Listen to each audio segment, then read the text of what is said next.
Hello friends, welcome to my new another video. I hope so आप सभी अच्छे होंगे। फ्रेंड्स, आज जिस टॉपिक हम लोग बात करने वाले हैं वो एक ऐसी टॉपिक है जो अभी मार्च 2026 में एक ट्रेड पे बना हुआ है। और टॉपिक है इजराइल और ईरान की लड़ाई। आप जान रहे हैं कि 28 फरवरी को जो ईरान पर हमला हुआ है वो क्यों हुआ है, कैसे हुआ है, उसमें क्या हुआ था और जो लड़ाई हो रही है वो क्यों हो रही है, आज हम जानेंगे। तो दोस्तों, बात कुछ ऐसा है कि आप सभी जानते हैं कि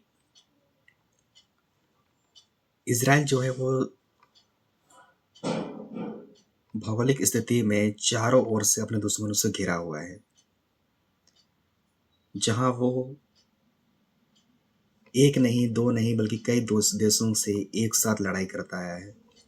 वजह अपने देश की सुरक्षा। ये जो बात चल रही है इस बारे में बताऊं उससे पहले हम कुछ पुरानी बातों को रखते हैं, जिसमें ये जो बात है वो लगभग 13 जून 2025 की है।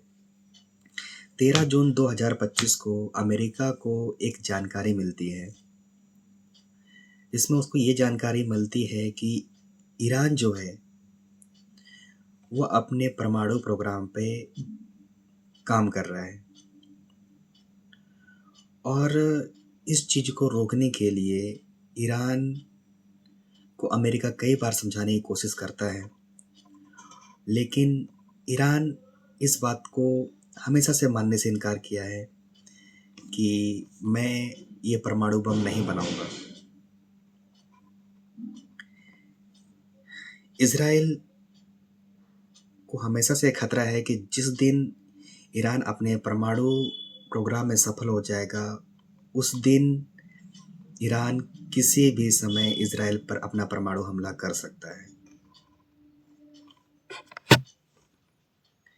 तभी अमेरिका अपने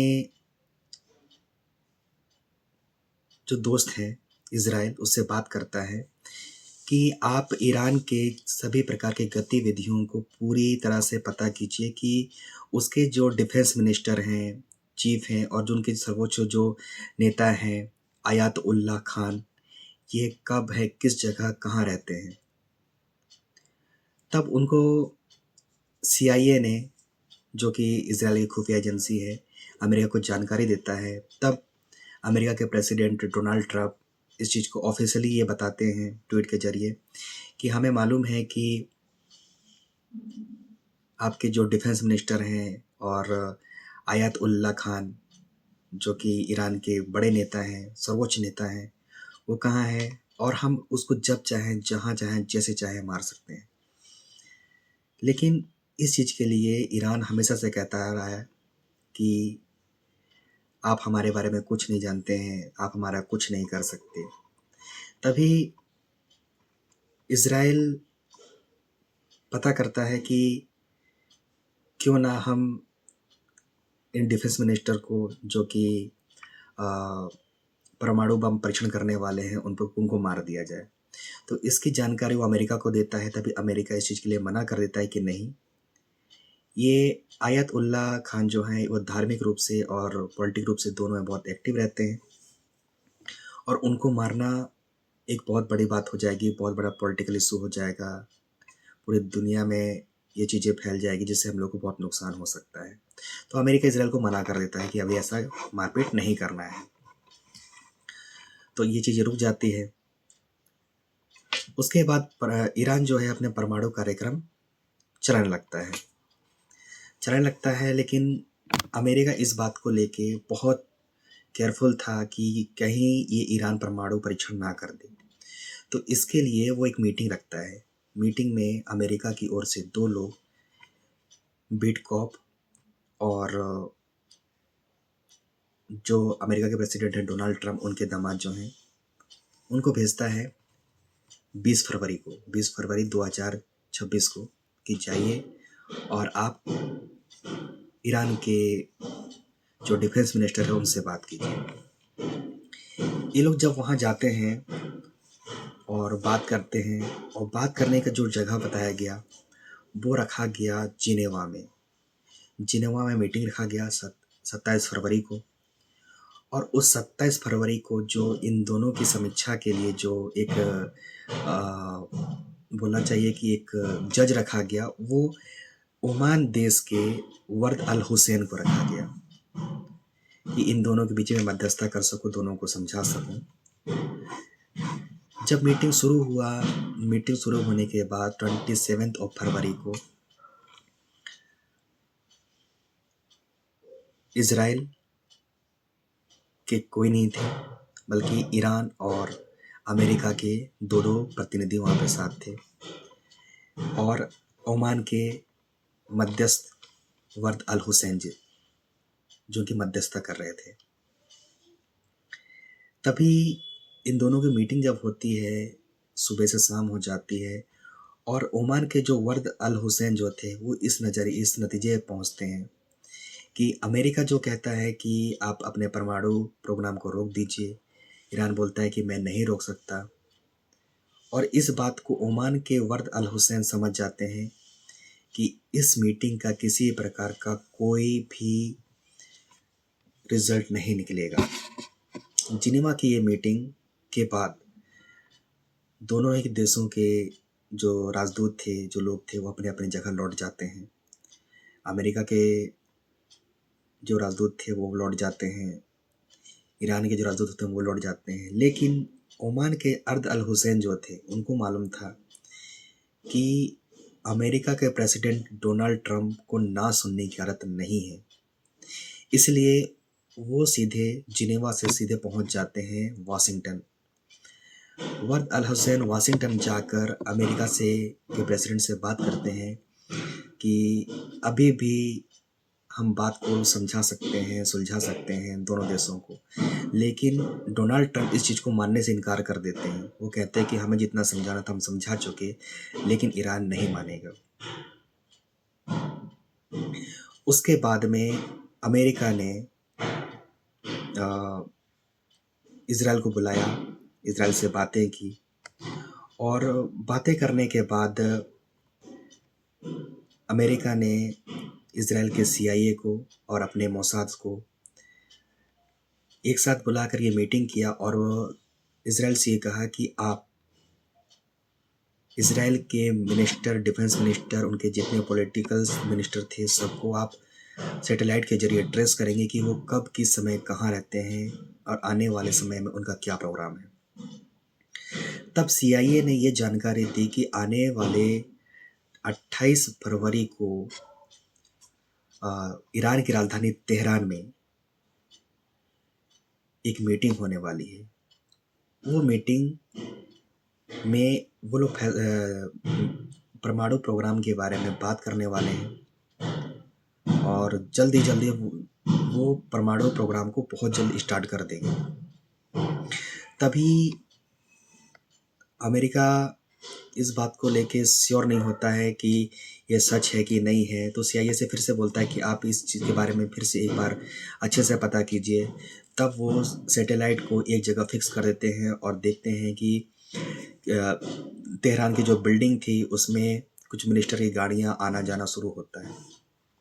कॉल ट्रेस किया जाता है, और वहाँ के लोगों को, एक दो लोगों को खुफिया एजेंट बन के CIA वहाँ भेजता है, क्योंकि CIA काम करता है कि CIA को एकदम जानकारी नहीं मिलती है कि यहाँ पर मीटिंग होने वाली भी नहीं होने वाली है। तभी CIA एक गेम खेलता है कि वहाँ के ईरान के जो लोग थे, जो पॉलिटिकल टच रखते थे, उनसे वो संपर्क करता है, और संपर्क करने के बाद उनको ये लालच देता है कि आप हमारे लिए काम कीजिए, CIA के लिए काम कीजिए, और यहाँ पे जो मीटिंग होने वाली है उसके बारे में जानकारी दीजिए। इसके लिए ऑफ़र करता है बहुत अच्छा पैसा, मोटा रकम, और उनकी सुरक्षा, उनके परिवार की सुरक्षा, और काम होने के बाद में अपने देश में सेटलमेंट, जैसे बहुत सारे वादे करता है। ये ऐसे लोगों को चुनता है जो कि ईरान में रहकर वहाँ की जो गवर्नमेंट से खुश नहीं थे, उनके अगेंस्ट ही ऐसे लोगों को चुनता है और अपने अपने सीआईए में, अपने मोसाद की टीम में शामिल कर लेता है। तभी वहाँ के जो एजेंट थे उनसे ये जानकारी मिलती है कि आने वाले 28 फरवरी को यहाँ पर एक बड़ी मीटिंग होने वाली है, जहाँ पर इनके जो मिनिस्टर हैं, चीफ कमांडर हैं, वो भी आने वाली है, डिफेंस मिनिस्टर आने वाले हैं और वहाँ के एक सर्वोच्च नेता आयत उल्ला खान भी आने वाले हैं। जब इसके बारे में पूरी जब जब जानकारी मिलती है तभी सीआईए अमेरिका के मोसाद को इन्फॉर्मेशन भेजता है कि अब हम 28 तारीख को हमला कर सकते हैं। तभी अमेरिका बोलता है कि पता नहीं ये हमला करना सही होगा या नहीं, क्योंकि इसके बारे में और जानकारी हासिल करो। तो जब इसके बारे में फिर से डिटेल में जानकारी ली गई तब पता चला कि नहीं, ये सच बात है। तो अमेरिका अपने मोसाद को जानकारी देता है कि आप कहाँ हमला और किस तरह हमला करेंगे। तभी इज़राइल बोलता है कि जहाँ मीटिंग हो रही है उस जगह पर हमला मैं करूँगा और उसके जो सैन्य ठिकाने हैं, डिफेंस सिस्टम है या फिर जहाँ पर परमाणु प्रोग्राम हो रहा है वहाँ मोसाद बोलता है कि मैं हमला करूँगा। तो इन दोनों आपस में जगह बांट लेते हैं कि हमला किस है और किस जगह करना है। 28 तारीख को सुबह 6 बजे जब पर फाइनल हो जाता है तो 28 तारीख को सुबह 6 बजे इज़राइल से एक फाइटर प्लेन यहाँ से ईरान की ओर बढ़ती है, जो कि इज़राइल से ईरान तक पहुँचने में फाइटर प्लेन को लगभग 2 घंटे का समय लगता है। सुबह 9:30 पर लगभग ये ईरान पहुंच जाते हैं, ईरान की राजधानी तेहरान और उस बिल्डिंग पर।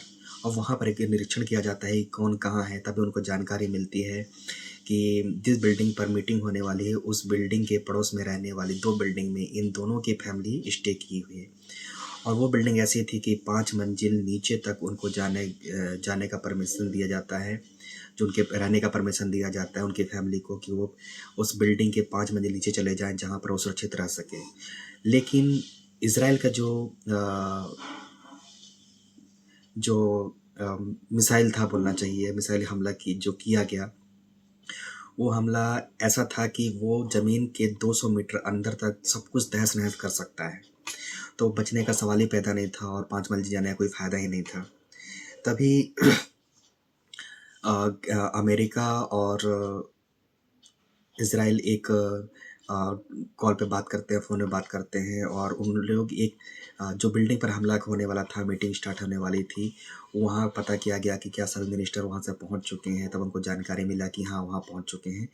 तब जो फाइटर जेट थी उनको ये एक इन्फॉर्मेशन भी भेजा जाता है। इन्फॉर्मेशन में ये बताया जाता है कि अ, अ, ईरान के जो कमांडेंट चीफ हैं, डिफेंस मिनिस्टर हैं और वो बड़े नेता आयत उल्ला खान जो है वहाँ पहुँच चुके हैं और वहाँ पर 9:35 पर वहाँ मीटिंग स्टार्ट होने वाली है।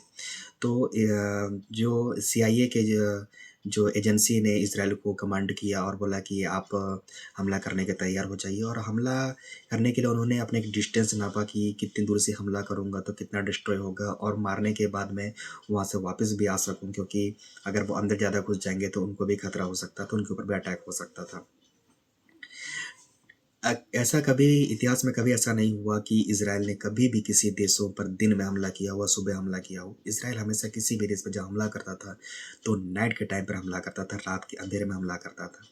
लेकिन उस दिन पहली बार ऐसा हुआ कि वो रात के अंधेरे में हमला नहीं कर सकता था, क्योंकि उसको यह पहला और अंतिम मौका था कि वो उसको खुफिया जानकारी के ज़रिए पता चल गया था कि वो इस समय जितने भी टॉप लेवल के जो अधिकारी हैं वो यहाँ पर रहेंगे। तो 9:40 पर इज़राइल ने एक ऐसा हमला किया जो लगभग 1 मिनट तक इतना तबातोड़ हमला किया कि उसने उस बिल्डिंग पर, वहाँ 3 बिल्डिंग थी जहाँ मीटिंग थी वो, उसके परिवार थे वो, उन तीनों ही बिल्डिंग में लगभग 1 मिनट में 12 बड़े-बड़े बम गिराए गए, मिसाइल से हमला किया गया। और मिसाइल से हमला करने के बाद वो पूरा आग ही आग, पूरी बिल्डिंग गिर गई और पूरा आग ही आग फैल गया। जब इसकी जानकारी जब अमेरिका के राष्ट्रपति डोनाल्ड ट्रंप को दिया गया तो डोनाल्ड ट्रंप ने इसको ऑफिशियली अनाउंस करने का सोचा, लेकिन उसके मन में ये था कि क्या इस हमले में कमांडर चीफ, डिफेंस मिनिस्टर और वहाँ के बड़े नेता क्या मारे गए हैं या नहीं। तो वो लगभग 15 घंटे तक इंतज़ार करते हैं और शाम को ये अनाउंसमेंट ऑफ़िशियली अनाउंसमेंट कर दिया जाता है कि सैटेलाइट के ज़रिए उनका पिक्चर लिया जाता है, क्योंकि ईरान ने वहाँ पर अपने जो लोग थे एक जानकारी करने के लिए वहाँ भेजा गया, कितने लोग मारे गए हैं, कौन-कौन मारा गया है, इसके लिए मलबा हटाया गया। और वहाँ से जब उस बिल्डिंग के ढेर में से जब लाश निकाली गई, तो सैटेलाइट से एक तस्वीर लिया गया जिसमें ये पता चला कि वास्तव में वहाँ के कमांडर चीफ डिफेंस मिनिस्टर और आयत उल्लाह खान इस ऑपरेशन में मारे गए हैं। ये सभी चीज़ों की जानकारी डोनाल्ड ट्रंप ने जब दिया, तब ईरान इस चीज़ को मानने को बिल्कुल तैयार नहीं था कि ये वास्तव में हमारे ये अधिकारी मारे गए हैं। लेकिन जब सैटेलाइट के पिक्चर पूरी दुनिया में सर्कुलेट किया गया, तो ये फाइनल हुआ कि नहीं, ये सच है कि ये ईरान के बड़े लोग सच में मारे गए हैं। फ्रेंड्स, ये जो हमला हुआ गया, इसका कंक्लूज़न ये निकला कि अमेरिका और इज़राइल कभी नहीं चाहते थे कि ईरान एक परमाणु संपन्न देश बने, क्योंकि जिस दिन ईरान के पास परमाणु बम बन जाएगा, उसके कुछ ही समय बाद ये परमाणु बम निश्चित तौर पर इज़राइल पर कर देगा और ये इज़राइल देश के लिए बहुत बड़ी बात होगी। इस चीज़ को रोकने के लिए ये कदम उठाया गया। हालाँकि इज़राइल और अमेरिका ने ईरान को समझाने की पूर्ण कोशिश की कि आप इस परमाणु प्रोग्राम को रोक दीजिए, लेकिन उन्होंने नहीं माना और अंत में ये हमला उनको झेलना पड़ा। और ये लड़ाई अभी तक कब तक चलेगी, मैं इसकी आपको पूर्ण जानकारी देता रहूँगा। खैर, अभी आज 3 तारीख हो गया, 3 फरवरी हो गया, लेकिन आज भी कंटिन्यू इज़राइल और अमेरिका ईरान पर हमला कर रहे हैं, चूँकि अभी बाकी देश भी इस लड़ाई में शामिल हो गई है। कहीं ऐसा ना हो कि ये वर्ल्ड वार 3 का स्टार्टिंग तो नहीं। दोस्तों, ये वर्ल्ड वार 3 का स्टार्टिंग हो भी सकता है और नहीं भी, क्योंकि इसमें दुनिया 2 भाग में लगभग बँट चुकी है और कई देश इस लड़ाई में शामिल हो चुके हैं। लेकिन भारत अभी भी इस संबंध में न्यूट्रल बना हुआ है, क्योंकि भारत के रिश्ते हर एक देश के साथ में बहुत अच्छे हैं। ईरान से भी हमारा संपर्क अच्छा है, रसिया से भी हमारा संपर्क अच्छा है, अमेरिका से भी अच्छा है, इज़राइल से भी अच्छा है। तो इस समय भारत, हमारा देश न्यूट्रल बना हुआ है। बाकी आगे क्या होगा मैं आपको ज़रूर बताऊँगा। हालाँकि ये युद्ध कब तक जाता है, इसकी कोई जानकारी अभी नहीं है। हालाँकि अपडेट मैं आपको करता रहूँगा। ये वीडियो आपको कैसा लगा, मुझे जानकारी देते रहें, लाइक करें, कमेंट्स करें और शेयर करें और मुझे सपोर्ट करें कि मैं आने वाले समय में आपको और भी अच्छी-अच्छी जानकारी, नए-नए वीडियो और इस देश दुनिया की नए-नए टेक्नोलॉजी, नॉलेज के बारे में बताते रहूँ। Thank you.